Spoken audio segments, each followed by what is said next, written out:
And Will, we already know what you do. I'm a huge fan of your last movie. Get Out was great. I think it was.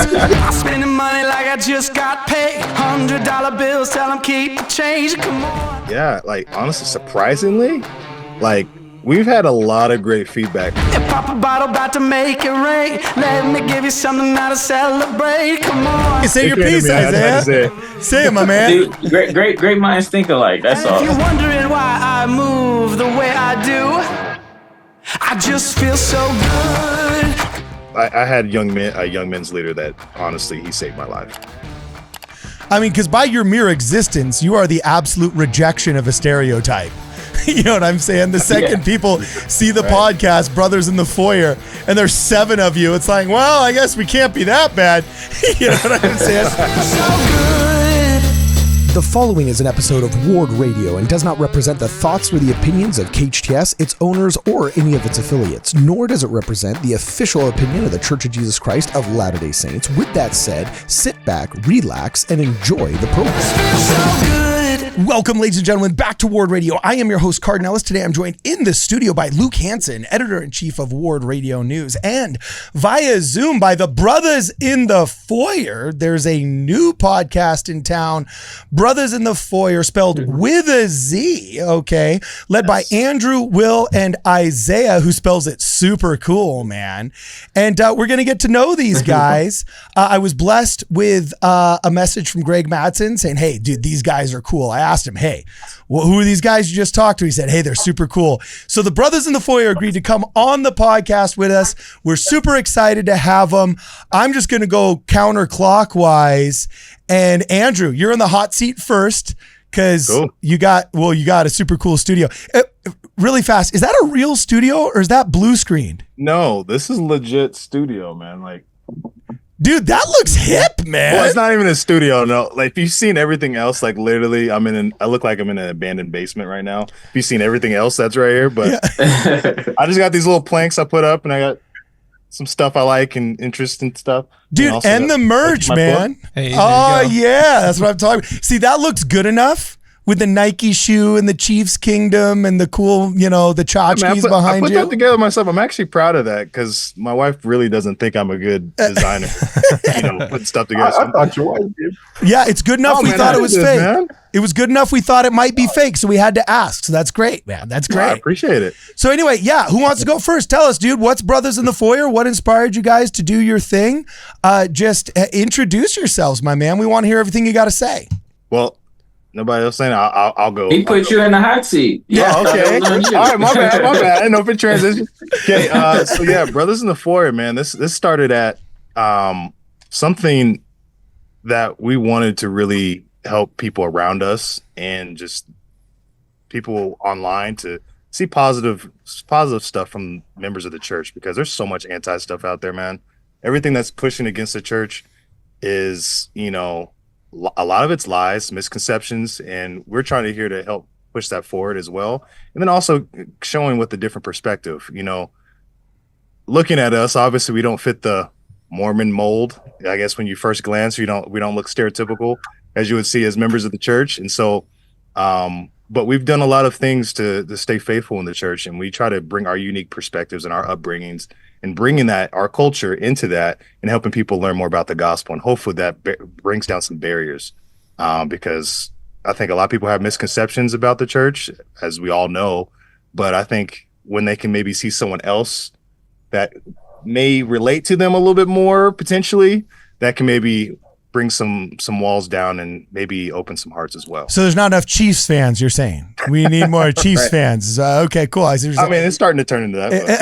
So, dude, introduce us to all your friends, man. These guys are cool. The pre-show was hilarious. Introduce us to your posse, man. These guys are rad. Man, this is my brothers, man. I got Will and Isaiah here. Will, actually, I just met this brother this year. And then Isaiah, I've known for, man, how long has it been? It's been like 8. Yeah, man, we've 10. 2014, about 10 years, yeah. Bro, at least 10 years. Yes. All right, which one of you guys look like you kidnapped Greg Madsen in that picture that he posted on Instagram? Who was that? That was that was you? Was that you, Will? Oh, man. Okay, I'm pointing down this way so people can see it. That was Will right there. That guy right there. You got to be what? What are you? 6'10", 6'11", 6'8"? What are you? 6'10". I like to say I'm 7 foot though. Just saying, man. Own it, bro. Dude. No one's gonna measure the top of your head, bro. Oh yeah, dude, that is awesome. All right, so so you saw a lot of anti stuff out there, and you're like, forget this. We're gonna challenge this. What's the number one thing that you go out there to challenge? You know, everybody has a pet peeve. Everybody's got a pet peeve that kind of, mine was the CES letter. I couldn't stand it. A bunch of my friends went woke and, did the whole CES letter thing. I was like, dude, this is pseudo history. This isn't real. Keep reading in the history books. Keep reading and you'll realize the sacrifice of our ancestors, right? And so for me, that's what it was. What was your guys' kind of like big impetus? Like, seeing the negative stuff online, that's such a vast array. You know what I'm saying? Was there anything specific where you're like, okay, tell us a story, man? Like what really got you into it? I'll speak on this just a bit. I won't say it's like anything in particular that was anti that made us decide to come and start this podcast. We did recognize there's a lot of negative views and understandings about our faith.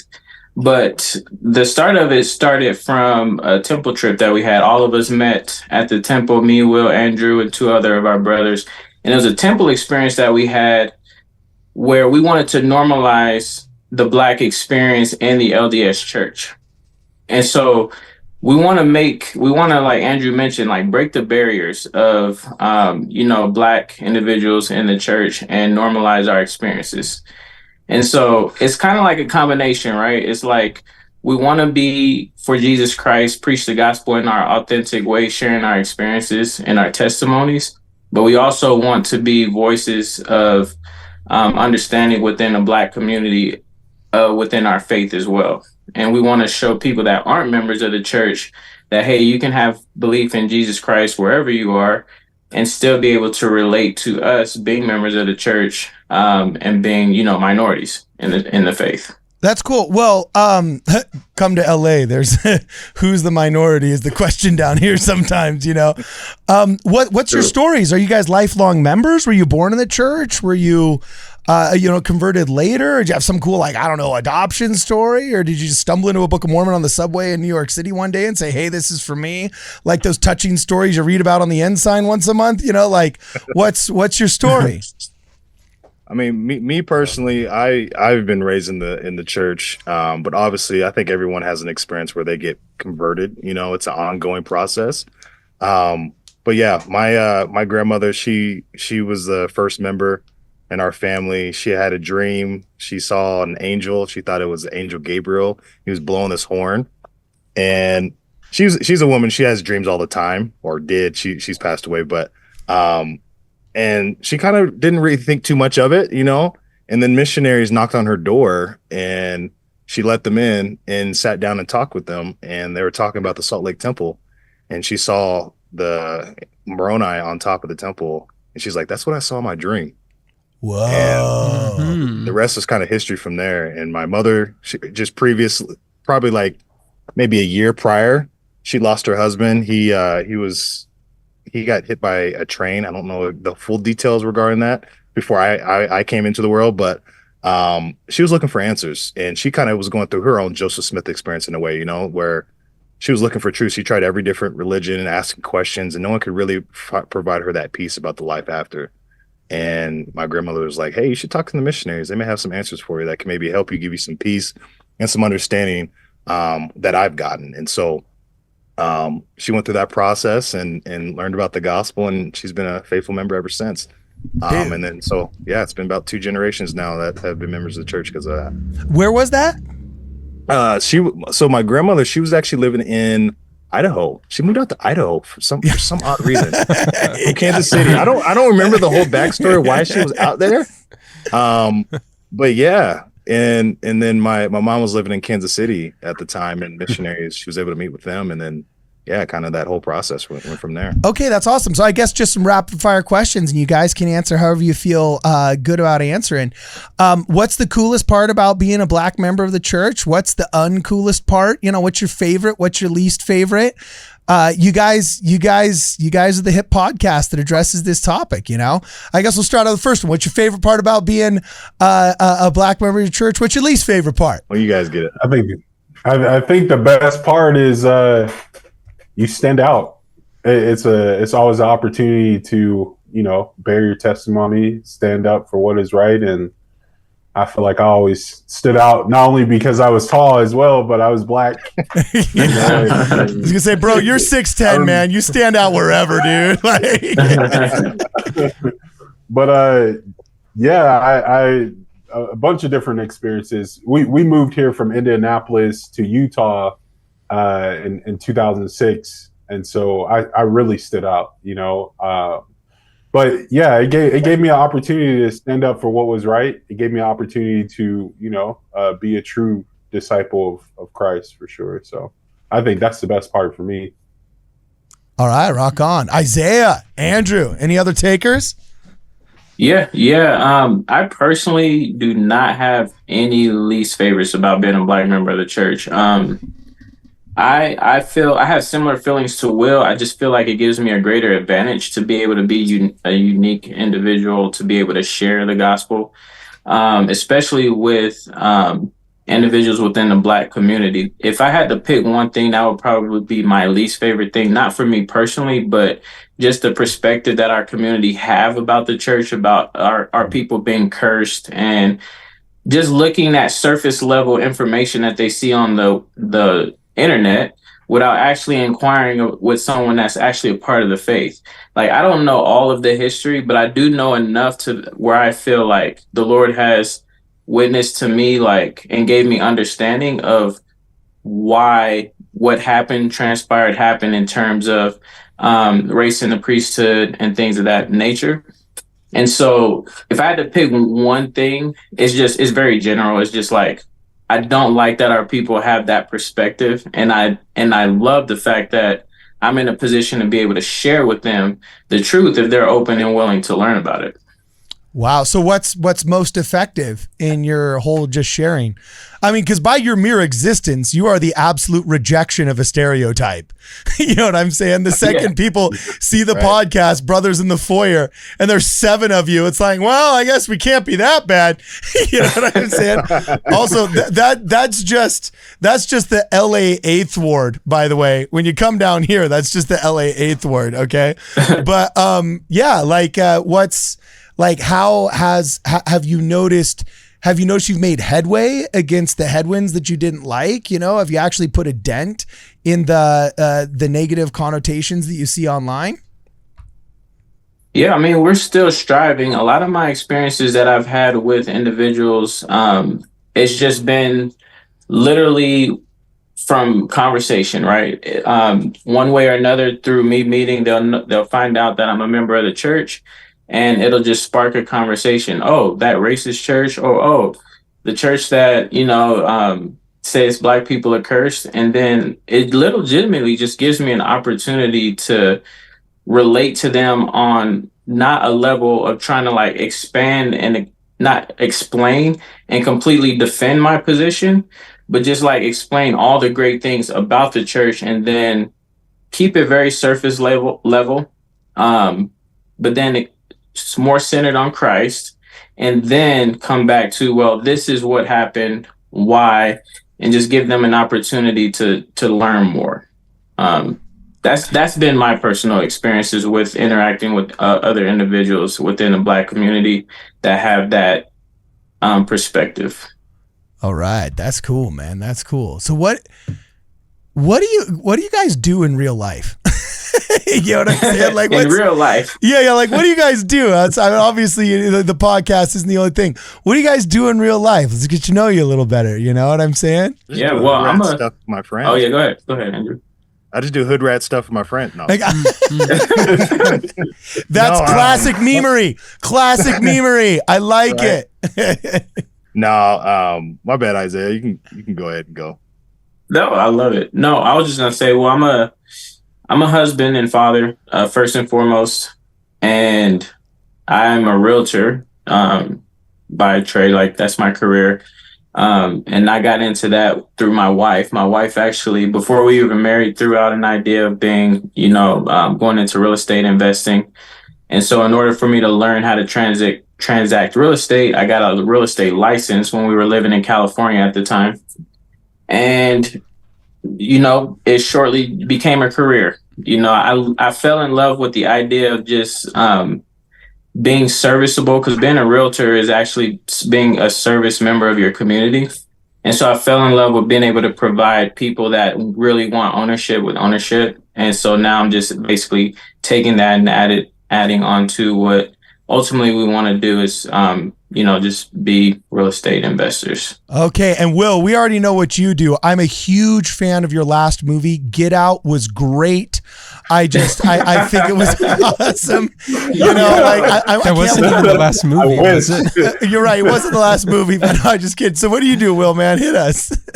I'm an entrepreneur. I started a digital marketing company called Maximize, and we help small businesses grow their business. So startup phase, small business, and kind of my background, started in sales, worked for Cisco, worked my way up, and then eventually worked for several startups here in Lehigh. And after the 7th layoff in my career, I was like, man, it's time to do my own thing. So that's where I'm at today. So we're going on our year mark here in June. So, dude, when you go to the temple, do they even have rental pants your size?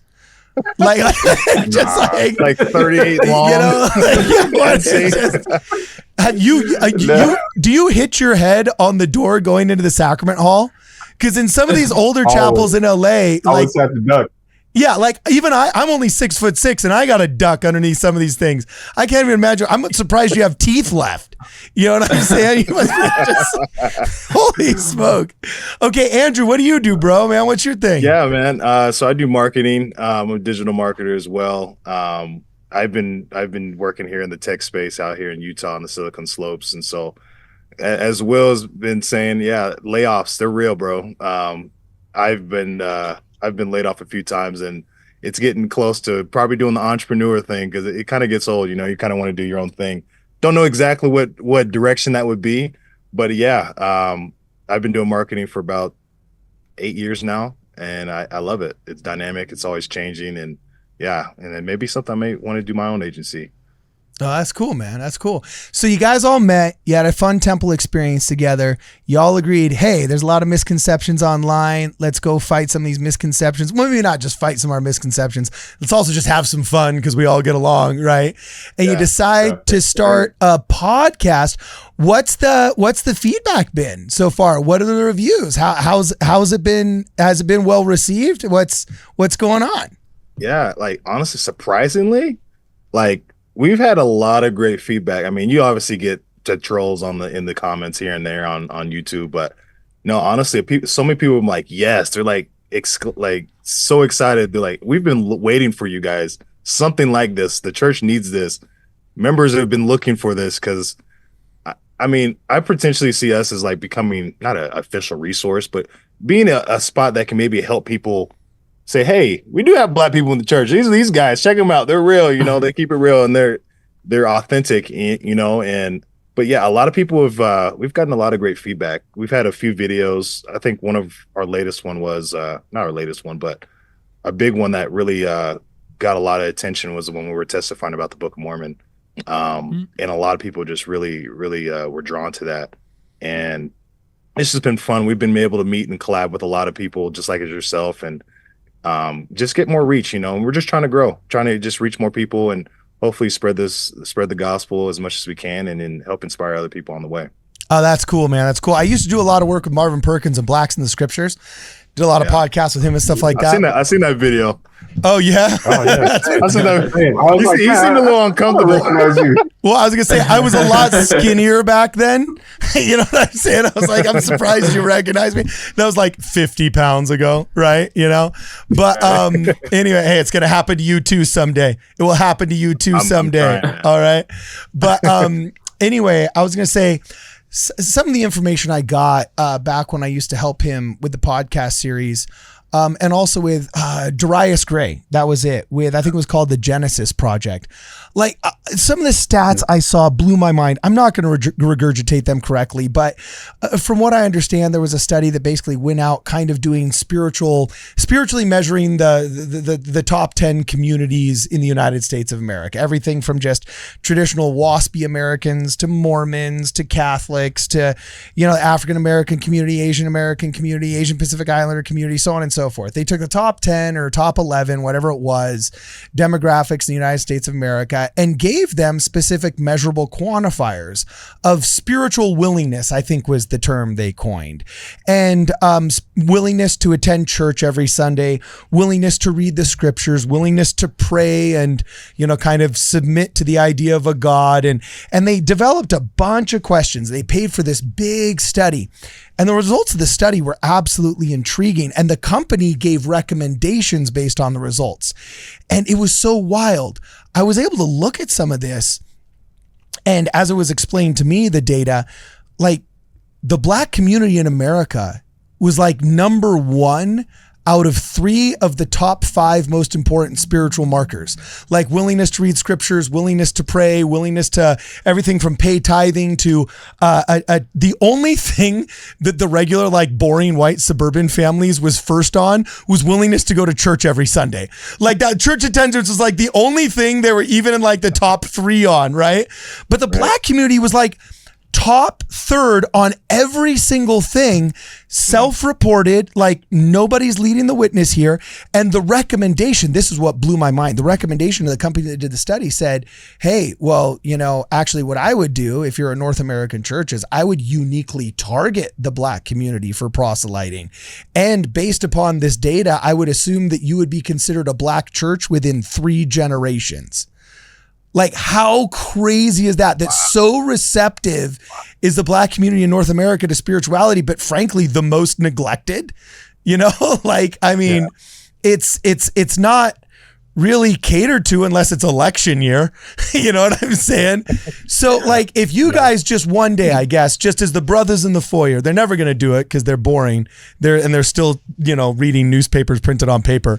But let's just say the church office building one day, like all of a sudden was jettisoned in the 21st century, right? And they decided to hire you guys as consultants and say, hey, you know what I'm saying? We want to shirk the old stereotypes and we want to proselyte and get more brothers in the foyer, right? What would you guys say? Brothers in the chapel. Yeah, exactly. What would you guys say would be the number one thing you'd recommend the church do as consultants if you were? Ooh, that's a good question. Because that is a great question. If there's one, the first thing that came to my mind is be like, how can I word this? So the things that were done in the past, the decisions that were made, fully acknowledge them.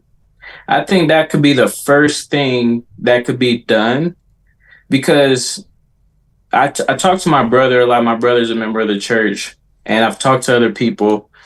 And when it comes to things that have happened in the place, even slavery, I mean, if we want to go on like a political stance or whatever, the first thing I feel like a lot of people in our community want is just acknowledgement that it was wrong, or at least some type of explanation behind it. And just to be clear about it. And so that would be my suggestion first and foremost. Like, if a decision was made by someone who at the time was sustained as a prophet, and that decision was made to neglect a group of people from blessings that were blessings given from God, such as the priesthood, explain why. Like, explain why it happened. Like, be transparent about it. And I feel like that can give a lot of people out there some resolve in some situations. So do you feel, having read the Gospel Topics essay, for example, do you feel that's not good enough, a half measure, really well done, but they didn't promote it, so it kind of seems like a half measure? Like, I don't know, what do you feel like that's been done to kind of a degree that you would see as remotely acceptable, or do you just think, dude, no, we got eons to go? What are your thoughts? Talking to Isaiah. It wouldn't be a bad general conference discussion. But see, look, this is me personally. I don't need it. Like, my faith is to a point to where, like, I understand. I've done my research and from good sources, and I feel like I have the answers I need personally to move forward faithfully. This isn't an issue for me personally. But for a lot of people in our community that don't have the background or willing to do the work that I put in spiritually to get that answer, just a generalized surface level way could be like just addressing it. It doesn't even have to be general conference. It can be a special news report or special message from the leaders, just something like that can acknowledge and come from above down to acknowledge to the community, like, okay, this is what happened, or it was wrong, whatever the reasons may be, right? All right. Now, quick question. You mentioned, and I'm sorry to neglect you, Will and Andrew, but one last question for Isaiah here. When you say you put in the spiritual work, and you're like, hey, this isn't a problem for me, but I put in the spiritual work here, what's that spiritual work that you put in that led you to this place of being at peace with this? Yeah, most definitely. That's a great question. And it's honestly, it starts at the center of just knowing that this is the restored gospel, first and foremost, that the Book of Mormon is true, that Jesus is the Christ, that Joseph Smith was a true prophet, like just a very fundamental testimony that I should have. And then going on and moving forward is like, okay, how does God work? How has he always worked? God is not a racist God. And then going to, again, Doctrine and Covenants, where the Lord literally says that his servants will make mistakes. And then it just goes from there, like recognizes that men are flawed, men are men. There's certain situations in our history that has caused politically and religiously people to move a certain way. There's been individual feelings. And so the work just starts with that fundamental, for me, testimony.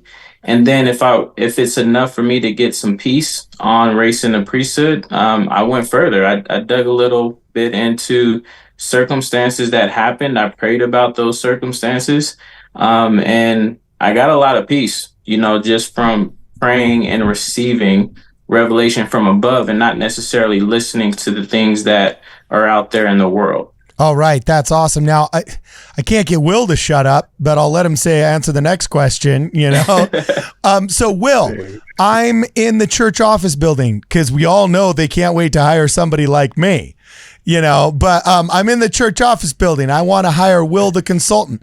I've cut a hole in the door so his head can get in without hitting my office door. And I'm like, okay, you're large and in charge, no pun intended, for the next 6 months.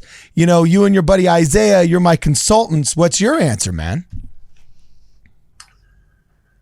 I would say, along with Isaiah, but to add to what Isaiah said, just putting people in places or in power and positions that look like us, seeing more people like us could really bring a lot more people into the door.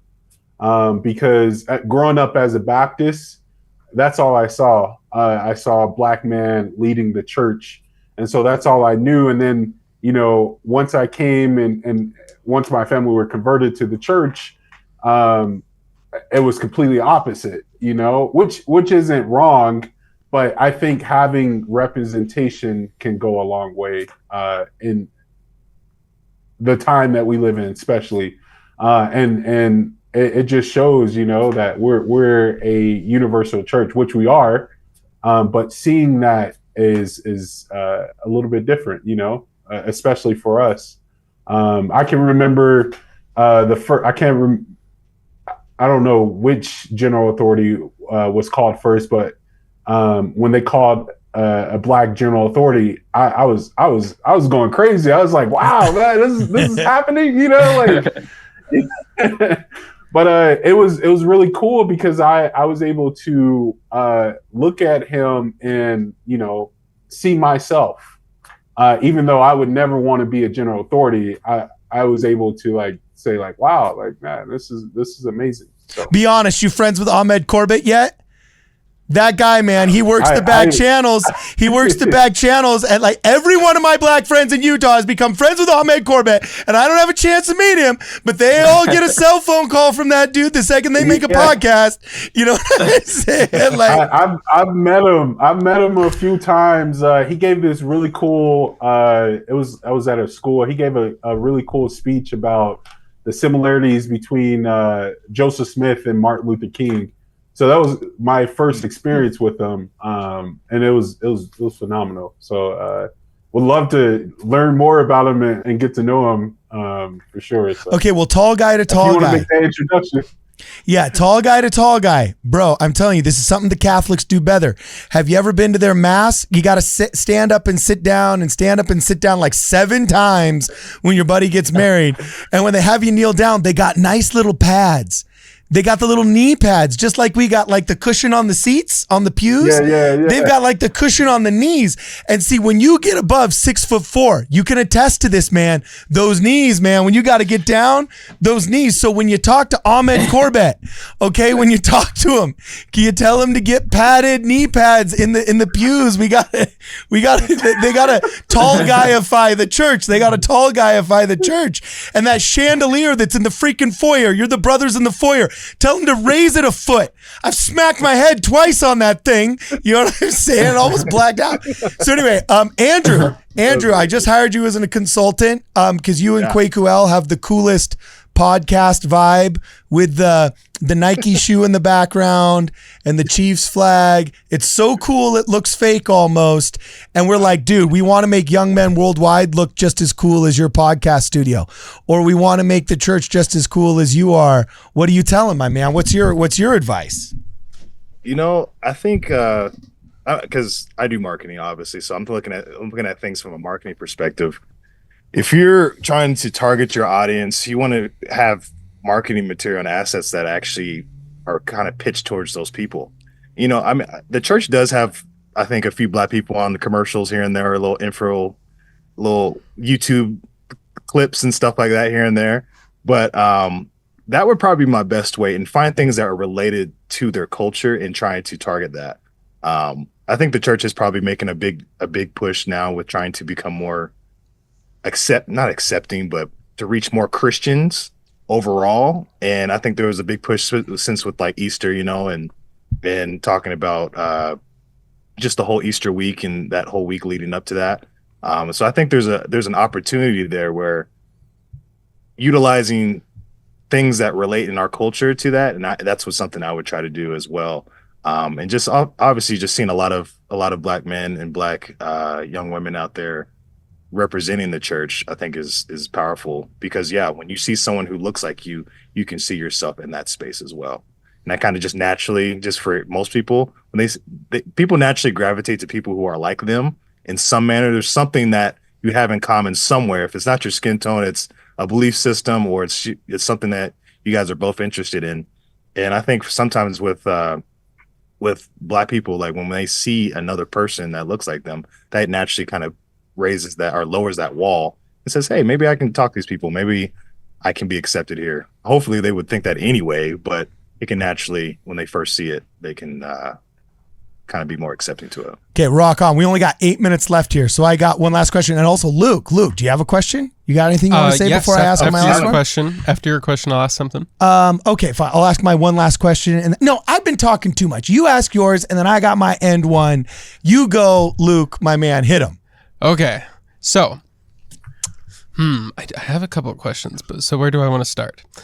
How about you ask your question first, Carter? Okay, I'll ask mine. I'll do mine. Regardless of our skin tone, regardless of our state we live in, regardless of our history, convert status, born in the church status, all that other junk, all of us here are men in the church. We're all men, right? Luke's a man. I'm a man. Dave, we're still kind of figuring it out. He's a big fat softy, but I think he's a stud. You know He's very manly. He's very manly. Look at that shirt. Super manly. There we go. See, now I'm convinced. I will never, ever doubt again, my man.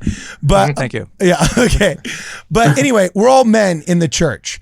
And we're all concerned, obviously, with the young men of the church. And there's been concern about the young men of the church and, how to do things better, so on and so forth. Finally, they started Young Men Worldwide, and they actually started the Instagram account. And we got out of the Boy Scouts, and they're supposedly coming up with some new solution and so on and so forth. Really fast, in the last couple minutes we have, what is the number one thing that you think helped you in your formative years in the church as a man that you say hey, that really helped me and we need to give to the next generation?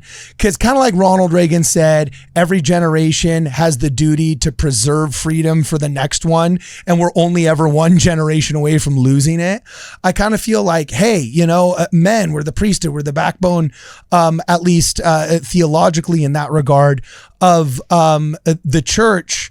And the continuance of the faith and so on and so forth, the doctrine. So we're all men here. We all made it into our 30s here, and we seem to be happy, and we put in the spiritual work, as Isaiah said, and we're all here. What worked for you guys, and what would you want to pass on to the next generation of men? Yeah. Great question. For me, this is a vein that kind of goes within our group. A lot of us didn't grow up with fathers, fathers weren't in the home. And so it's been a big emphasis for us as we've started our own families and having sons that we want to make sure that they have just strong principles and understanding of the anchor things they need to be a man, but then also to thrive in this world. One thing, I had a young men's leader that honestly, he saved my life. He helped me in my trajectory was going way the wrong way. And I would say, you're rooting for the Cowboys or something, or what? No, honestly, it was, he taught me how to be, a lot of it was about being honest. And then as well as just life skills, obviously I was a Eagle Scout, but those little trips where I had one-on-one times with him, he just gave me just little nuggets of knowledge and things that I've carried on in my life. He's just talking about integrity or talking about being, just being true to what you believe, just these things that I want to pass on to my kid. And I think in a world that's turned into where lies are just acceptable, evil is good and good is evil. I feel like those things are honestly really, really important in our today age and for the next generation as well. True or not true, your son thinks you're cooler now that you got a podcast. Yeah, cool. Yeah. I think so.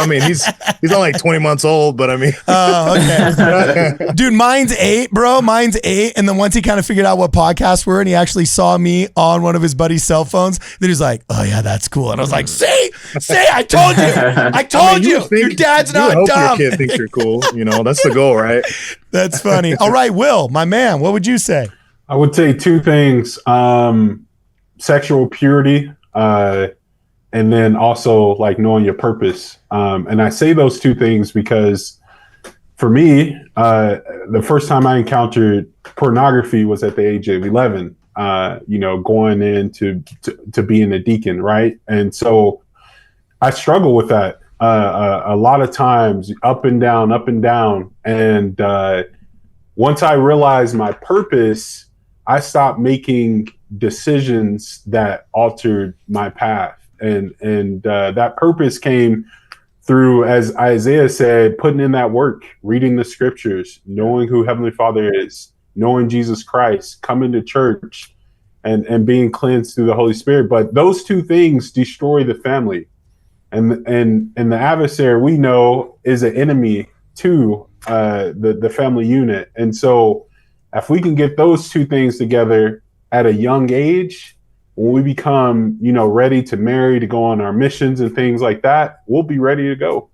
Those things won't cause divorces or anything. Those won't even be a topic for us. So I would just say those 2 things, just sexual purity and knowing your purpose, knowing why you're here, knowing where you're going and where you came from. Wow, and your dude. identity too. Knowing who you are and whose you are would be good too.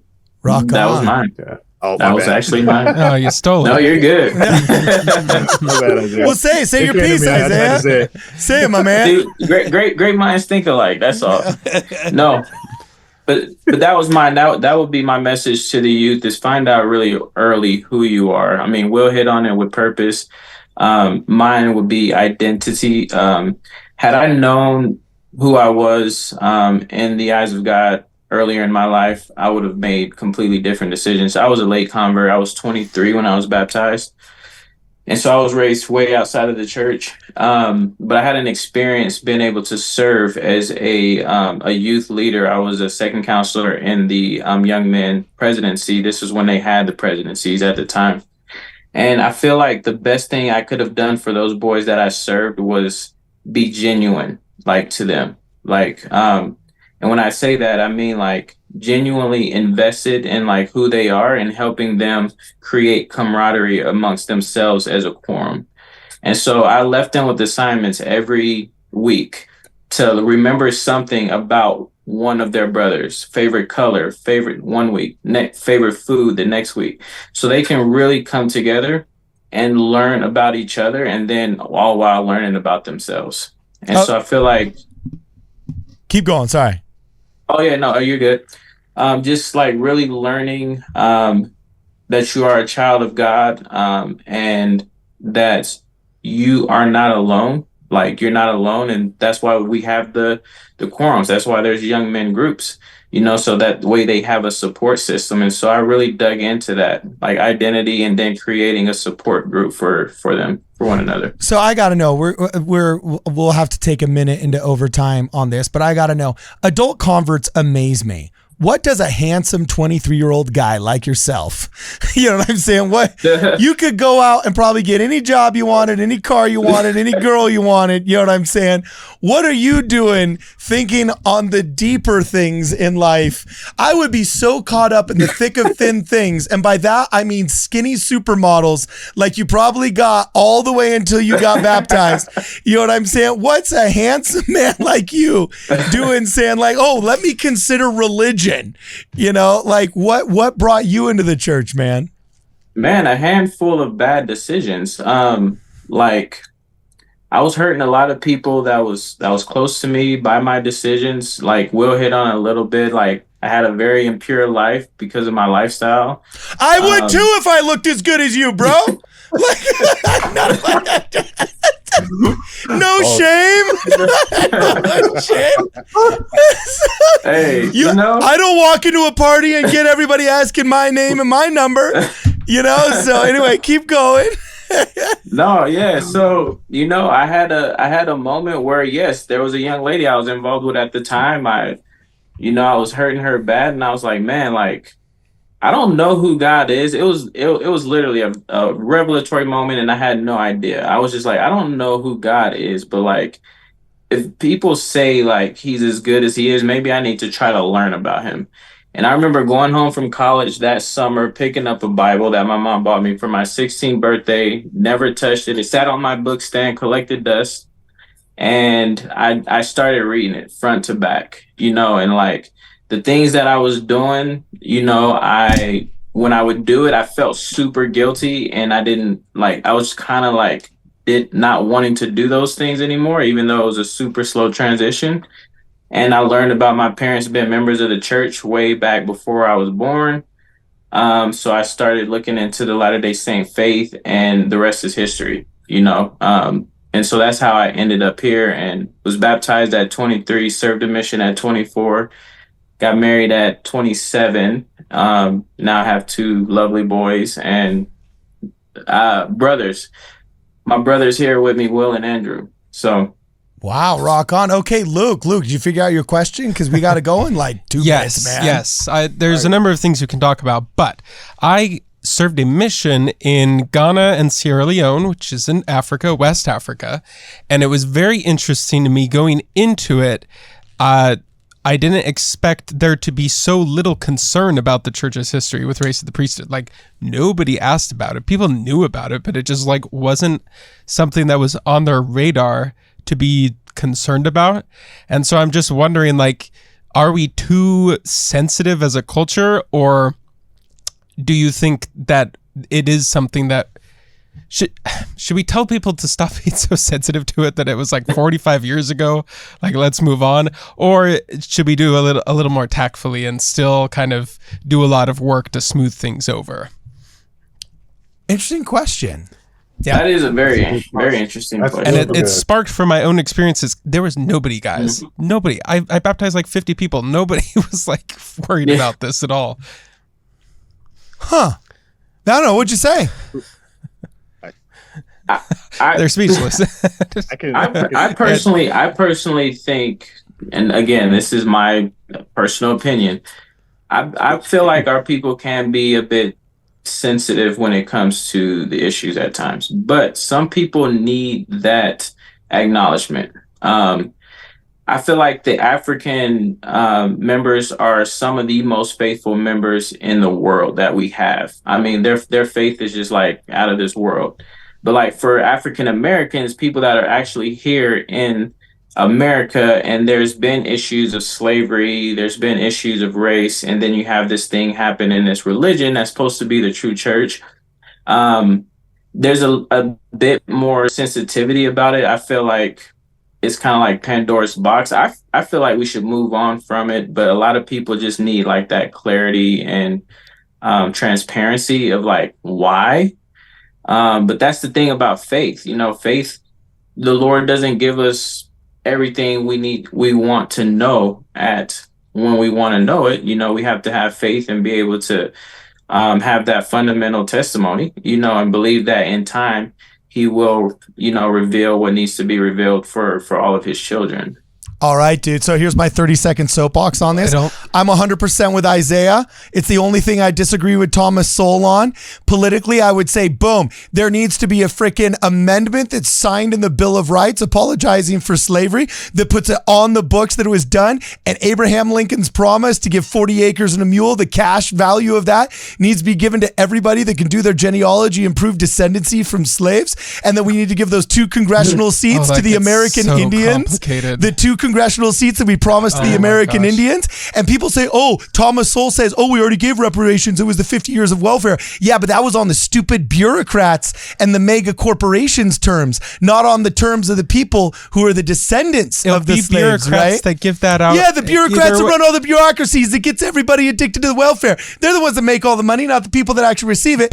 And then the Church of Jesus Christ Latter-day Saints, we make the B1 party, the biggest, coolest party that is out there with Mowley Bonner. Make a freaking giant North American church event out of this thing, and we become the sickest, coolest, awesomest, blackest church in North America within 3 generations.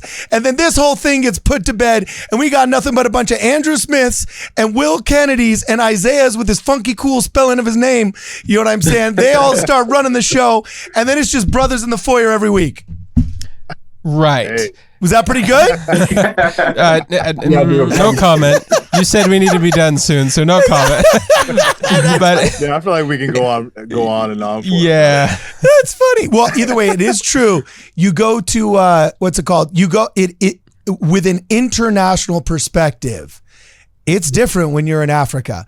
When they see U.S. soldiers, they don't see a black soldier. They see an American soldier. That is an American. Right. They don't see a redheaded soldier. They don't see a redneck. They see an American soldier. They don't see a surfer that talks like a freaking Ninja Turtle, you know what I'm saying, and rides a motorcycle like Keanu Reeves, all right? They see an American. And when they hear us having these kind of problems, they just view them as hashtag first world problems so often. But that doesn't negate the work that I think we could engage in here in North America. So you guys are all super fun, man. How can people know you, follow you, get to know you more? Like, I want to hang out with you guys. I just like want to hang out with you guys, you know. Hey, if you come out to Utah, come out one time. Are you all Utah? Yeah, because you went to the temple together. Yeah. We're currently all living out here, but we're on Facebook, Instagram, Brothers in the Foyer with a Z, YouTube as well. We just got on TikTok, sketchy place. I don't know. Yes, it is. That's gonna go. but we're on all platforms. You can listen to us, the audio as well. And we're shooting stuff all the time. And so we got a lot of things in the works, and we're seeing some things kind of coming down the pipe, so we're excited. All right, awesome, sick. So, guys, they're brothers in the foyer. You got to check them out. Okay, I haven't had this much fun in like 24 hours since I went to the Self-Realization Fellowship with David Boyce. That was pretty wild too, though. You know what I'm saying? But you guys are a lot of fun. You're totally awesome. I cannot wait to have you back. You completely delivered on Greg Madsen's promise. I said, hey, what are these guys like? What are they like? When I saw him post on social media that he was with you and everything. And he said, dude, the coolest guys. And you delivered, man. You definitely delivered on the cool. So, Luke, thanks for hanging out with us. Brothers in the Foyer, thanks for hanging out with us. And audience, if you guys want to follow him, make sure you follow him for this and more. Check us out on WardRadio.com.